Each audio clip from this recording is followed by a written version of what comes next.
안녕하십니까. 신의기대 국방TV 시큐리티 뉴스입니다. 자, 오늘도 아주 중요한 안보 소식 그리고 주변국 소식인데 특히 중국이 정말 큰일 났네요. 빚이 얼마나 많은지 그 빚을 돌려막기 위해서 이 지방 정부들이 8월 달까지만 해도 어마어마한 빚을 냈는데 그 빚의 내용 그리고 앞으로 어떻게 될 건지 분석을 해드리도록 하겠고요. 자, 우크라이나가 러시아의 자폭 드론이죠. 샤헤드 136 이란이 만든 거. 이 자폭 드론의 공격에 너무나 시달리니까 지금 뭐 극도로 스트레스, 열을 받아버린 거죠. 그래서 서방 세계를 향해서 굉장히 강한 뭔가 요구를 했는데 어떤 내용인지 보겠습니다. 그리고 푸틴 러시아 대통령이 희한한 그런 작업을 하고 있는데 같이 살펴보겠습니다. 신인기의 국방TV 구독, 알림, 좋아요 눌러주십시오. 내년 대선을 앞둔 블라디미르 푸틴 러시아 대통령이 최근 크게 악화된 국내 정치 불안 때문에 많이 초조한 모양입니다. 러시아 정부가 관영 여론조사 기관을 동원해 내년 대선에서 푸틴을 대신할 4세대 지도자 선호도에 대한 여론조사를 실시했다는 소식입니다. 현지에서는 가장 인기 높은 사람을 일찌감치 제거하기 위한 살생부 투표라는 평가들이 쏟아지고 있습니다. 러시아 여론조사 전문기관 전러 여론연구센터 약칭 부치옴이 러시아 전역에서 내년 대선과 관련한 여론조사를 실시했으며 이 조사에서 푸틴 대통령을 대체할 만한 인물이 누구인지를 집중적으로 확인했다고 모스크바 타임즈가 보도했습니다. 이 여론조사에는 블라디미르 푸틴 대통령이 사임한다면 국가 상황이 개선될 것인가, 악화될 것인가, 아니면 변화하지 않을 것인가 라는 질문과 러시아에는 푸틴을 대신할 리더가 있는가? 있다면 그는 정확히 누구인가? 라는 예민한 질문이 담겨져 있었습니다. 이 여론조사는 여러 차례에 걸쳐 순차적으로 진행되고 있는데요. 부치옴은 지난 9월 17일에 실시했던 여론조사에서 국민의 77.7%가 푸틴을 신뢰한다 라며 절대 다수의 국민들이 푸틴의 재선을 원하고 있다 라고 주장했던 바 있습니다.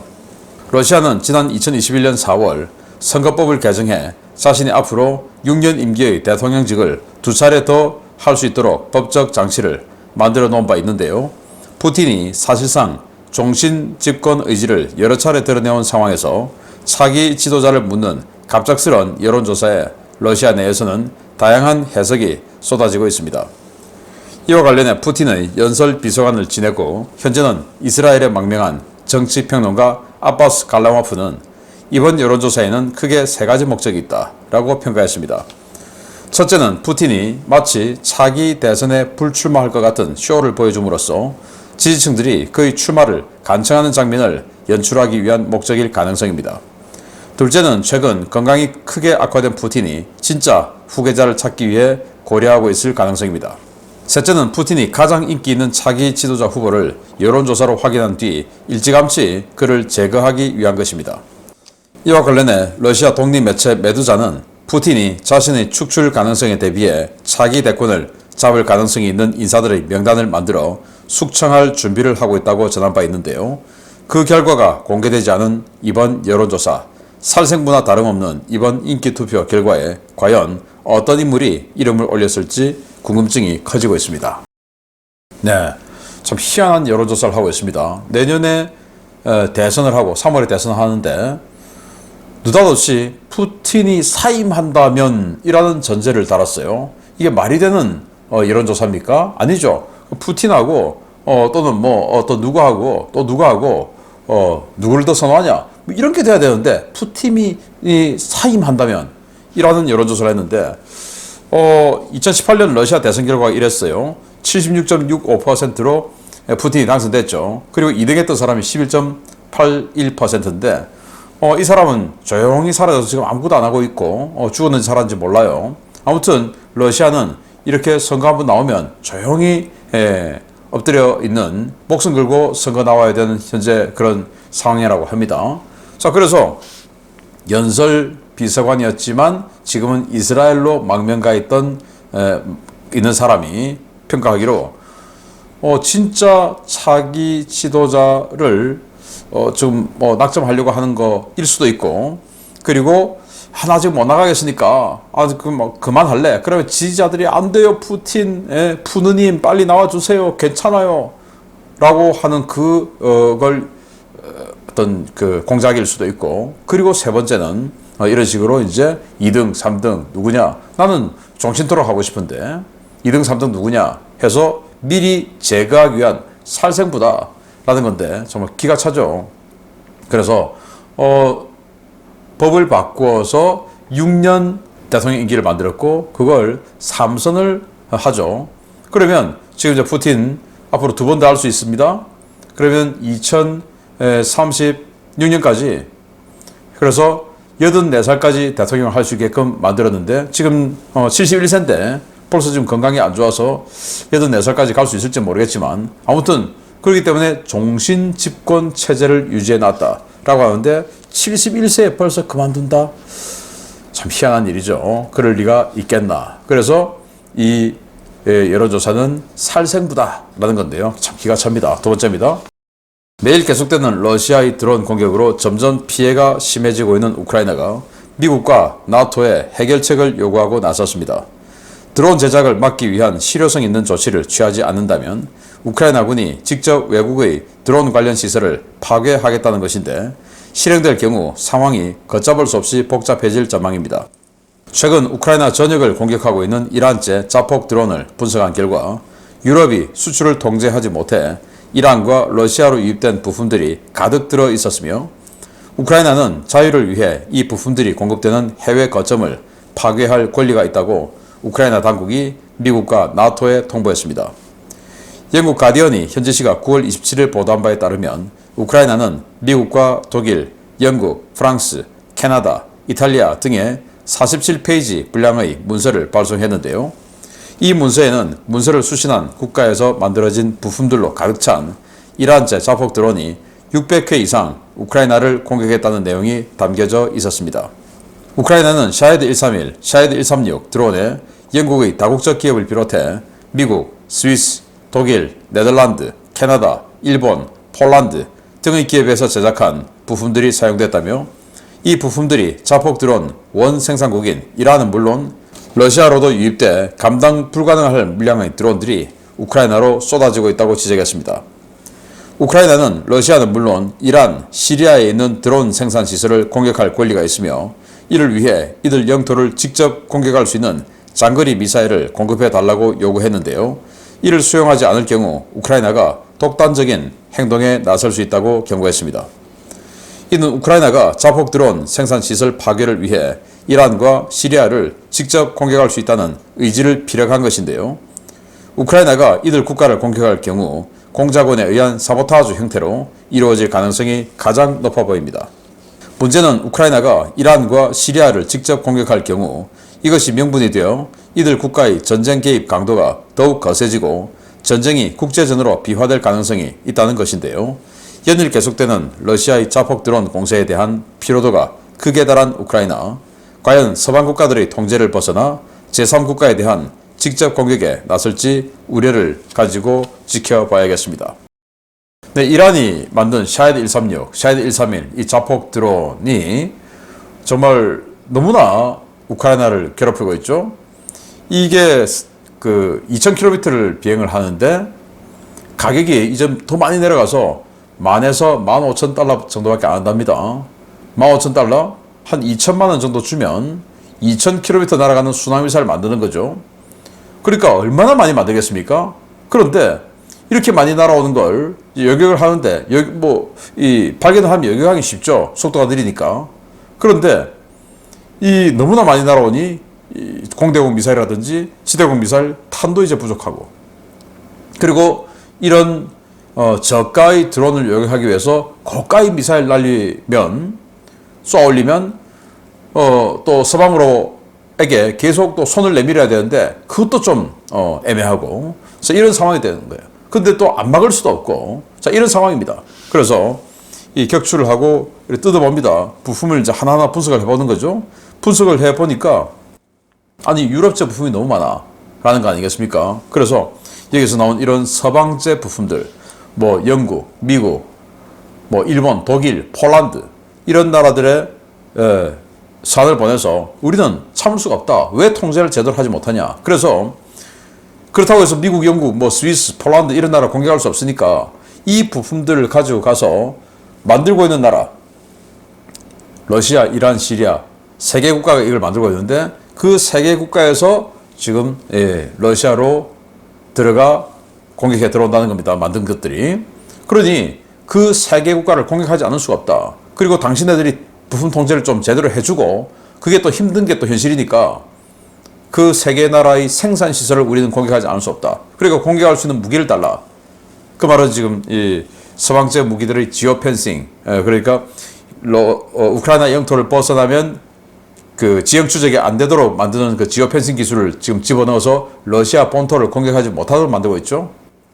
그래서 그 지오 펜싱을 없애달라. 그리고 장거리 공격 무기 해서 직접 때릴 수 있는 그 무기를 달라. 주지 않으면 우리가 직접 공작원들을 보내서 특수부대를 보내서 직접 때리겠다. 사보타주 하겠다. 그 말이죠. 자, 이렇게 되면 이란과 시리아도 이 전쟁에 참전할 가능성이 있다. 국제전으로 진짜로 비화될 수 있는 거죠. 그러니까 그렇게 되기 싫으면 뭔가 조치를 취해달라라고 하는데 거기까지는 안 가기를 기대합니다. 그러나 정말 뭐 하루에도 수십 발씩의 샤헤드 136 드론이 날아오니 그 스트레스 그리고 그 국민들이 느끼는 그 공포는 얼마나 클까라는 생각이 들고 이게 남의 일이 아니다. 이란이 만들었으면 북한이 만들죠. 이란하고 북한하고 워낙 또 친하니까. 자, 10,000에서 15,000달러면 만들 수 있는 이 저가의 이런 순항미사일 이걸 북한이 한국하고 만약에 전쟁이 벌어지면 얼마나 지속적으로 많이 보내겠습니까? 여기에 대한 적어도 야전 방공체계, 뭐 지금 있는 천호, 국지방공 시스템 이런 거로는 택도 없다는 게 그동안 밝혀졌고 그래서 정말 제대로 된 적어도 야전 방공체계를 만들지 않으면 우리가 이 꼴이 난다라는 생각을 한 번 더 해봅니다. 정신 차리기 바랍니다. 세 번째입니다. 중국 지방정부 부채가 중국 경제를 언제 붕괴시킬지 모르는 시한폭탄이라는 우려가 커지고 있는 가운데 중앙정부가 사실상 지방정부 부채 급증을 방임하며 부채가 폭발적으로 증가하고 있다는 자료가 나왔습니다. 빚을 내서 빚을 막는 돌려막기 때문인데 이 때문에 지방정부 부채가 눈덩이처럼 불어나고 있습니다. 중국 지방정부들이 올해 사상 최대 규모의 신규 채권을 발행했으며 이는 부동산 경기가 악화되며 재정 건전성이 크게 악화된 지방정부들이 빚을 돌려막기 위해 리파이낸싱을 확대하면서 벌어진 일이라고 중국 경제 전문 매체 제1재경이 9월 26일 보도했습니다. 매체는 중국 재정부 자료를 인용해서 올해 8월까지 전국 지방정부가 신규 발행한 채권 총액은 6조 3천억 위안, 한화 약 1162조 6천억 원으로 전년 동기 대비 4% 증가해 사상 최대치를 기록했다라고 전했습니다. 가장 많은 채권이 발행된 곳은 제조업 중심지인 광둥성으로 무려 6,550억 위안, 한화 121조 원의 채권이 발행되었고 산둥성이 4,803억 위안, 스촨성이 4,011억 위안으로 그 뒤를 잇고 있는 것으로 나타났습니다. 문제는 각 지방정부와 이들이 관리하는 지방정부 자금 조달 기구의 전체 부채 규모가 지난 5월 골드만삭스 추산 약 23조 달러, 한화 3경 1,200조 원을 가볍게 뛰어넘는다는 점입니다. 이미 상환 불가능한 수준의 부채를 지고 있는 각 지방정부들은 인프라 확장을 통한 경제 활성화와 리파이낸싱 목적으로 한도 끝도 없이 부채를 늘려가고 있습니다. 중국 국무원은 지방정부는 물론 이와 연결된 여러 은행들의 연쇄 파산 가능성이 현실화될 수 있다는 우려에 따라 부채를 줄이라고 독려하고 있지만 문제를 해결할 수 있는 방법이 없어 속수무책으로 지켜만 보는 상황입니다. 주목할 만한 것은 제조업과 첨단 산업이 집중되어 있는 광둥성조차 세수의 급격한 감소로 인해 리파이낸싱 규모를 늘리고 있다는 점인데요. 무너져가는 중국 경제, 과연 얼마나 더 버틸 수 있을지 지켜봐야겠습니다. 네, 이런 CG가 그냥 나오는 게 아니죠. 뭐 이거 저희들이 만든 게 아니고 인터넷에 있는 겁니다. 자, 그런데 보시면 중국 국기가 있고 중국 국기가 이런 식으로 경사 언덕이란 말이죠. 그 말은 이게 중국이란 말인데 위로 가면 갈수록 험악해지죠. 좁아지죠. 그런데 이 부세라는 돌덩이를 위로 계속 올려가고 있습니다. 자, 지금 이 산등성의 밑에서 이 돌덩이를 놔버리면 이 돌덩이가 굴러 내려가겠죠. 그겁니다. 그러면 굴러 내려가면은 지금 뭐 어떤 이 정도의 데미지를 받는데 속도가 이만큼 붙어서 그런데 점점 높이 밀고 올라가면 갈수록 해서 지금 이 돌덩이는 점점 살짝 커지고 있습니다. 커지고 있는 가운데 더 높이 올라가면 거기서 도저히 못 버텨서 팔을 놔버리면 어떻게 됩니까? 굴러 내려갈 때 가속도가 붙죠. 왜? 운동 에너지는 위치 에너지하고 또 영향을 받으니까 더 가속도가 붙어서 속도가 더 붙어서 운동 에너지가 더 커져서 데미지를 더 크게 받죠. 그러니 뭐 제가 쉬운 어떤 그 이야기를 너무 어렵게 말씀드린 것 같기도 한데 아무튼 높은 곳에서 굴러 떨어지면 더 속도가 붙어서 더 아프죠. 그래서 어마어마하게 데미지를 입을 것이다 라는 게 이런 그 CG들이 나오는 겁니다. 그리고 뭐 CG 보셨지만 시진핑이 완전히 그냥 이 절벽 갈라진 틈으로 내려꽂는다든지 이런 CG가 왜 나오겠습니까? 중국이 지금 그만큼 어렵다라는 건데 중국 지방 정부들이 올 8월까지만 해도 빚을 무려 1162조 6천억 원 냈는데 광둥성이 한화 121조 원의 빚을 8월 달까지 냈다. 자, 그러면 이게 도대체 얼마나 되냐? 우리 한국하고 비교를 해보면 광둥성이 산업 기반 엄청나게 많죠. 그러니까 이 중국에서 가장 잘 사는 성이 광둥성이지 않습니까? 그 광둥성이 성 전체 GDP가 2021년도에 1조 9,200억 위안. 그래서 당시 2021년도에 한국 전체 국가 GDP가 1조 8천억 위안. 한국을 추월한 거예요.